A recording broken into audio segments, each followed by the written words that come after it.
Começando mais uma videoaula para o concurso de escrivão da Polícia Civil de Minas Gerais. Hoje irei abordar o conteúdo, por exemplo, no último edital de 2011, a respeito de DNS. O que seria o DNS? O DNS é o sistema de nome de domínio. Ele é responsável para prover conteúdos ao usuário, também conhecido como Domain Name System. Vamos imaginar o seguinte, que para acessarmos um site, ao invés de acessarmos pelo nome, acessamos pelo endereço IP, que é o Internet Protocol. Vamos acessar, por exemplo, um site google.com.br. Pensa que toda vez que fôssemos acessar o site, iremos digitar 60, 64, 64, 64, 64. Os 4 octetos, ou se não 50.50.50.50. Então, o surgimento do DNS veio dessa necessidade quando a internet começou a crescer e foi necessário adotar um sistema de resolução de nomes de fácil identificação.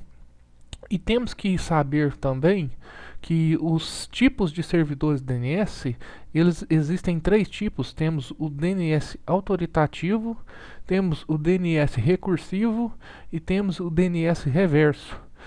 Nos exemplos podemos dar o exemplo seguinte, que o DNS autoritativo é o DNS que acessamos qualquer site da internet. Por exemplo, quando entramos no youtube.com, esse endereço, esse domínio youtube.com, ele é o DNS autoritativo.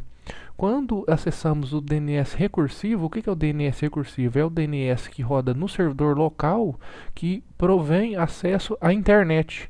Então temos que ter um servidor DNS recursivo para acessarmos um conteúdo na internet. Esse é o DNS recursivo. Podemos dar exemplos simples do Windows Server no AD. O Active Directory, que ele utiliza o serviço de DNS recursivo para prover recursos de segurança nas máquinas clientes Windows.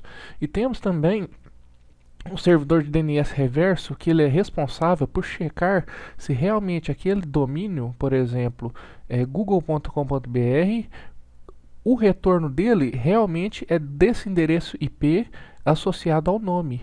Vamos dar exemplo o seguinte: quando enviamos um e-mail, por exemplo, o endereço IP 30.30.30.30, temos esse endereço IP.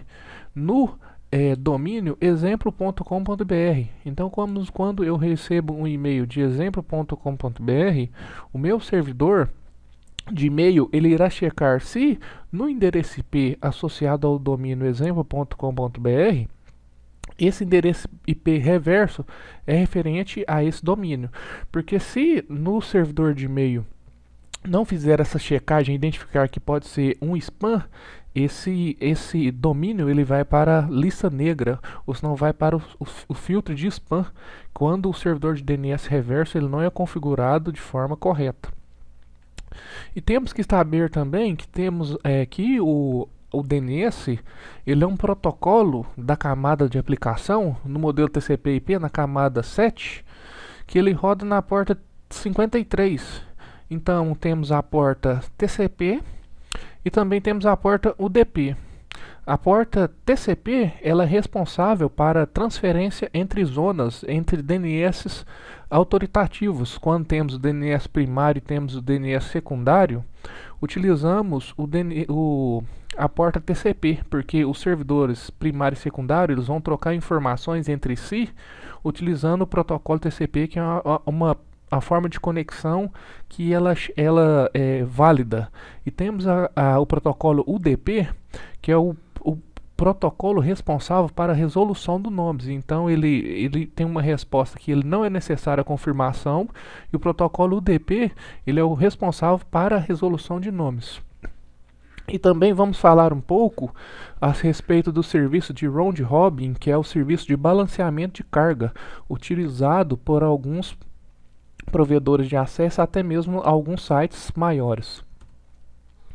Aqui temos a estrutura raiz do DNS.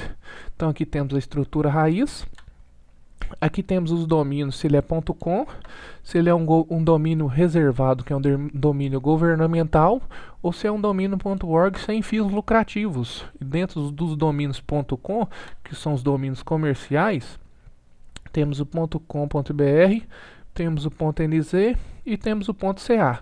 Então essa é a estrutura padrão dos servidores DNS.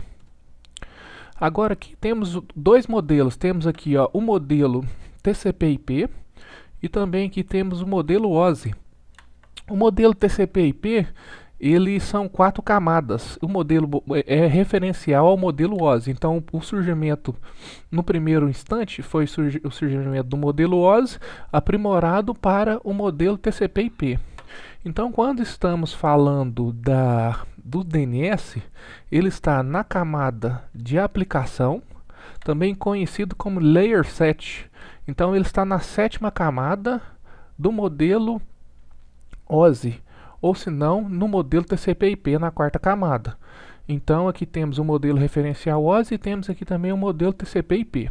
Então, aqui temos várias camadas, né? Temos a camada de acesso, a camada de internet, de transporte e das aplicações, no modelo TCP/IP que é utilizado atualmente.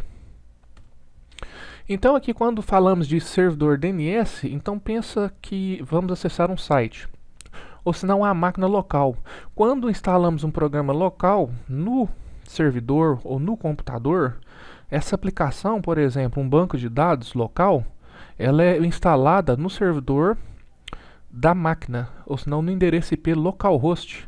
Então a própria máquina ela tem um endereço local chamado localhost, ou se não loopback, ou se não esse endereço aqui, 127.0.0.1, que é o endereço reservado nos endereços IPv4 para instalação de aplicações no próprio computador. Então vamos imaginar que para acessarmos a própria máquina, temos esse endereço reservado, que é o 127.0.0.1.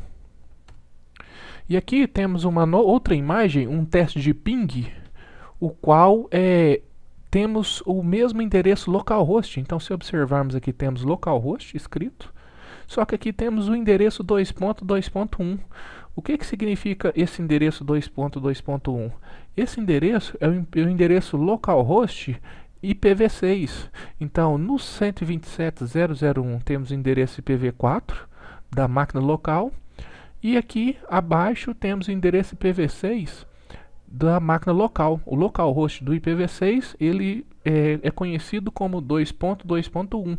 Então, para decorarmos vários endereços IPs é uma situação muito complicada. Então, o DNS surgiu justamente para facilitar o acesso ao site. Então, qualquer portal, qualquer URL que devemos acessar, conseguimos acessar pelo DNS. O DNS faz a conversão do endereço IP para o nome. Então, caso queremos acessar o Google, vamos digitar google.com.br, google.com, e não o endereço IP, que senão ficaria uma coisa muito complicada. Vamos dar exemplo do CPF.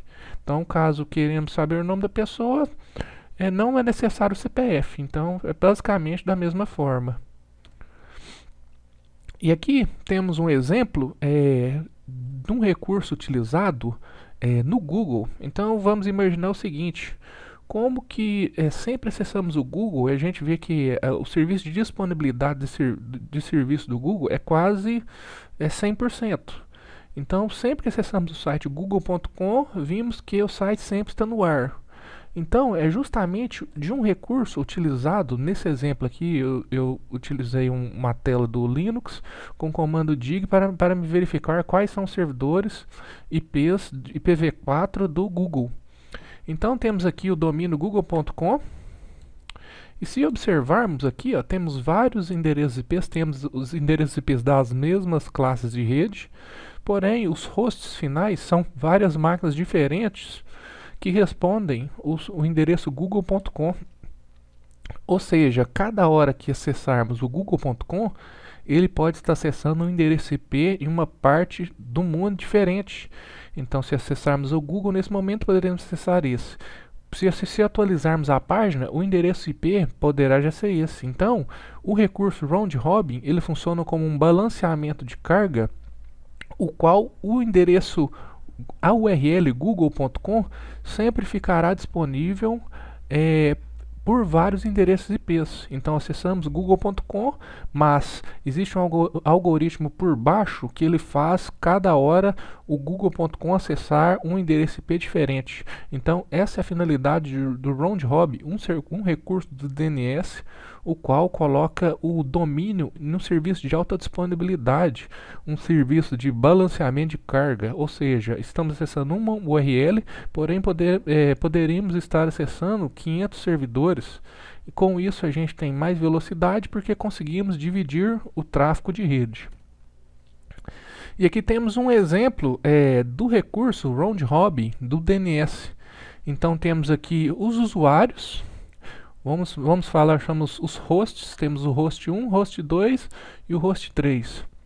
Aqui temos o usuário tentando acessar a internet, e aqui ele está tentando acessar um domínio, www.seunome.com.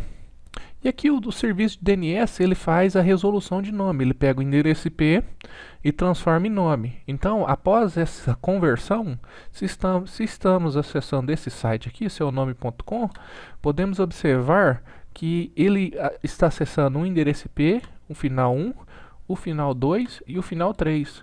Ou seja, a necessidade do round-robin ele faz que torne uma rede mais robusta, um balanceamento de carga. Por quê?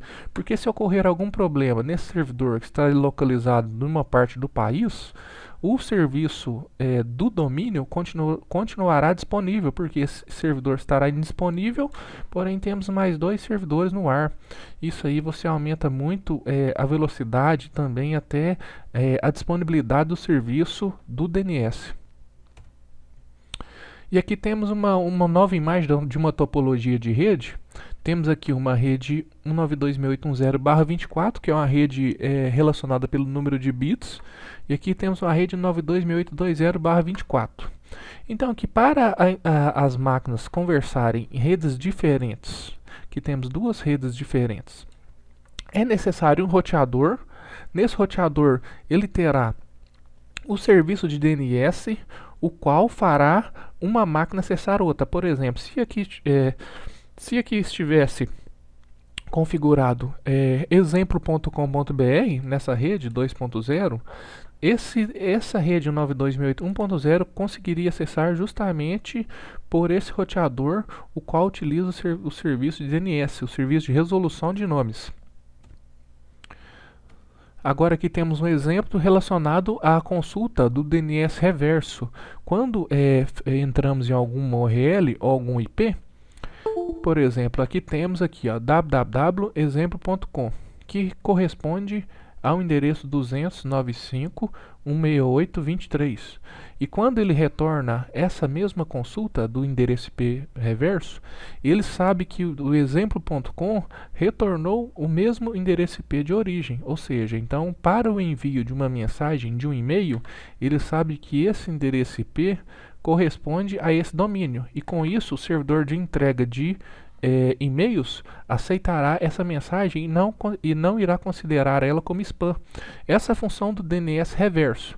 Então, quando acessamos um site normal, exemplo.com, google.com e youtube.com, estamos acessando o serviço de DNS autoritativo.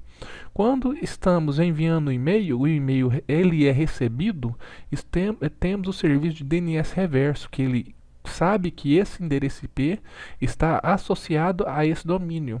E quando temos um servidor de DNS configurado na máquina, chamamos a esse DNS de DNS recursivo, que é o DNS responsável para acessarmos a internet. E aqui temos uma imagem do DNS de uma URL www.google.com. Então nessa imagem aqui, quando acessamos o portal, temos o DNS autoritativo. Quando configuramos na máquina, o DNS recursivo. Quando ingressamos uma máquina do domínio no Windows, temos o DNS recursivo. Então, é interessante sabermos as diferenças dos tipos de DNS, porque são conceitos diferentes, os quais poderá fazer diferença na hora da prova. Então, nessa aula foi abordado os conceitos básicos de DNS, e nas próximas aulas eu irei abordar questões referentes a esse conteúdo. Muito obrigado, continue me seguindo e até mais.